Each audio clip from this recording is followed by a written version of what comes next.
A 41-day occupation at a federal wildlife refuge in Oregon ended Thursday when the 4 remaining protesters surrendered to authorities, according to a live-streamed phone call transmitted from the scene. For a moment, the surrender took a dramatic turn when the last holdout refused to follow the other 3 and continued the standoff at the Malheur National Wildlife Refuge's headquarters in Harney County. David Fry contended his grievances against the federal government hadn't been addressed, but he ultimately relented and abandoned the occupation after supporters coaxed him on the phone call, which was carried on YouTube and followed by tens of thousands of listeners for several hours. Fry said, "I am walking to them right now," as the other people on the phone call said, "Hallelujah, keep walking." Through the open phone line, listeners could hear officials as they arrested the man, saying "nice and easy, hands behind your back." The end of the siege came after the armed occupiers earlier indicated they would turn themselves in. By morning's end, they fulfilled that pledge. Moments before Fry surrendered, he said he would walk out of the refuge if everyone exclaimed "Hallelujah," said Harney County Sheriff David Ward. "Just about everyone did, even SWAT team members," the sheriff said. Last month, one of the leading occupiers was killed by authorities in a highway incident. Before the final surrender, federal agents arrested the figurehead of the protesters' movement, Nevada rancher Cliven Bundy, who didn't participate in the occupation but is the father of arrested standoff leader Ammon Bundy. For now, the arrests of the Bundys and the end of occupation put the dispute in the hands of the courts. The Bundys and their supporters argue that the federal government has exceeded the boundaries of the Constitution. Oregon siege, what the armed group wants and why. Cliven Bundy announced on Wednesday he was heading to Oregon, according to a Facebook page for his Nevada ranch. In 2014, he came to the national spotlight in a showdown with the Federal Bureau of Land Management over grazing rights for his cattle. "It's time," the Facebook post said. Cliven Bundy is headed to the Harney County Resource Center in Burns, Oregon. But Bundy was taken into federal custody in Portland after landing early Thursday, the FBI said. Bundy to appear in court Thursday. Bundy was charged with 6 counts relating to the 2014 standoff with the federal government, according to a criminal complaint filed in U.S. District Court in Nevada. He was charged with conspiracy to commit an offense against the United States, assault on a federal law officer by use of a deadly and dangerous weapon, interference with commerce by extortion, and obstruction of justice.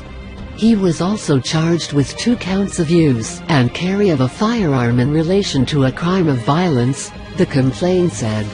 He appeared in federal court in Portland and asked for a court-appointed attorney, the Oregonian reported. The Bundy Ranch's Facebook page posted a statement that Bundy was arrested for charges related to his standoff with the U.S. Bureau of Land Management in 2014.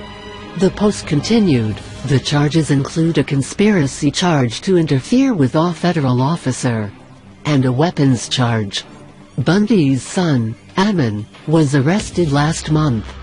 Long list of alleged occupiers. Authorities identified the last 4 occupiers arrested Thursday: Fry, 27, of Blanchester, Ohio; Jeff Wayne Banta, 46, of Urington, Nevada; and Sean Larry Anderson, 47, and Sandra Lynn Anderson, 48, both of Riggins, Idaho, the FBI said. They are scheduled to be arraigned Friday in federal court in Portland. No one was injured, and no shots were fired in the last arrests, the FBI said. During the 41-day occupation, there were as many as dozens of highly armed militants occupying, visiting and supplying the refuge, the FBI said. On February 3, a federal grand jury indicted 16 people, including the 4 who surrendered, the FBI said. The other 12 people indicted are Dylan Wade Anderson, 34, of Provo, Utah; Brian Cavalier, 44, of Bunkerville, Nevada; Shauna Cox, 59, Kanab, Utah; Dwayne Leo Emmer, 45, of Oregon, Oregon. Kenneth Bach, 62, of Crescent, Oregon. Joseph Donald O'Shaughnessy, 45, of Cottonwood, Arizona. Jason S. Patrick, 43, of Bonaire, Georgia. Ryan Whalen Payne, 32, of Anaconda, Montana. John Eric Ritzheimer, 32, Peoria, Arizona. And Peter Santilli, 50, of Cincinnati, Ohio, according to the FBI. Also indicted are Ammon Edward Bundy, 40, of Emmett, Idaho, and his brother Ryan C. Bundy, 43, of Bunkerville, Nevada, the FBI said. Each are charged with a federal felony count of conspiracy to impede officers of the United States from discharging their official duties through the use of force, intimidation, or threats, the FBI said. Continued presence of militia groups. The impact of the occupation is still playing out in Oregon, authorities said. In fact, local authorities report the arrival of militia groups to Harney County. Law officers will now be able to begin the process of clearing booby traps and processing the crime scene, Harney County Court said in a statement. In the meantime, the occupation and continued presence of militia groups in Harney County continues to cause division in the county and every community within. Calls for thousands of people to descend on Burns are very troubling, the court statement said Thursday. Federal authorities called for a return to normalcy, but acknowledged more work ahead. The occupation of the Malheur Wildlife Refuge has been a long and traumatic episode for the citizens of Harney County and the members of the Burns Paiute tribe. It is a time for healing, reconciliation amongst neighbors and friends, and allowing for life to get back to normal, U.S. Attorney Billy J. Williams said in a statement.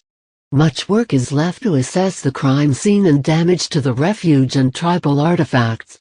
We are committed to seeing the job done and to pursue justice for the crimes committed during the illegal occupation, he added. The U.S. Fish and Wildlife Service and the tribe will assess any damage to the tribe's burial grounds or artifacts dating back thousands of years, said Gregory Bretsing, special agent in charge of FBI's Portland office. Over the course of the last month, the people of Harney County have lived through an experience that is both highly emotional and physically exhausting, he said in a statement.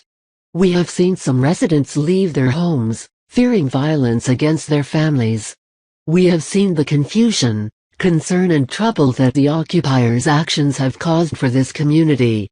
Added Harney County Judge Stephen Grasty at a press conference, we look forward to the day when our community is ours once again. Sheriff Ward described his community as torn apart over the occupation. There's been a lot of hurt, there's been a lot of things said, but I don't think there's anything that's been done that can't be worked through, the sheriff said. News from a conference call during a purported live stream of a conference call Wednesday night between protesters, activists and conservative Nevada lawmaker Michelle Fiore. The occupiers said they were prepared to leave. The audio was live-streamed on YouTube. Fiore told those on the call that Mike Arnold, Ammon Bundy's lawyer, who Fiore said was in the car with her, spoke with the FBI. She said the agency promised it would stand down Wednesday night and allow her to be at an FBI checkpoint when the occupiers surrendered. Fiore was indeed present at the surrender, as was Franklin Graham, the nationally known evangelist and son of legendary preacher Billy Graham, authorities said. Graham said he's been talking with the last 4 holdouts every day by phone for the last week at their request and at the request of the FBI. The live stream started after the FBI on Wednesday surrounded those occupying the refuge. According to the agency, one of the remaining occupiers rode outside barricades at the Malheur National Wildlife Refuge. When agents tried to approach him, he sped back to the refuge. After that, the FBI said agents moved to contain the remaining occupiers by placing agents at barricades both immediately ahead of and behind the area where the occupiers are camping. The FBI said no shots were fired. The FBI has negotiated with patience and restraint in an effort to resolve the situation peacefully, Bretzing of the FBI said. However, we reached a point where it became necessary to take action in a way that best ensured the safety of those on the refuge, the law enforcement officers who are on scene, and the people of Harney County who live and work in this area. God has put us on this path. Earlier on the call, the occupiers seemed concerned that the FBI planned to move in Wednesday night and that it would lead to their deaths. At times, they seemed to fatalistically embrace that outcome. When one woman, presumed to be Fiore, asked two of them about their families, a man responded, "God has put us on this path. Our families are already taken care of. They weren't in our lives much before all this because God made sure we didn't have that to weigh us down so that we could do this." People on the phone could be heard debating conditions for which they'd be willing to leave the refuge. Protest led to armed occupation. Cliven Bundy and others started out demonstrating against the sentencing of Dwight Hammond and his son Stephen, ranchers who were convicted of arson on federal lands in Oregon. But a January 2 march supporting the Hammonds led to the armed occupation of the refuge building, with protesters decrying what they call government overreach when it comes to federal lands. Bundy and other members of his group were arrested during an incident along a highway last month. At the same time, law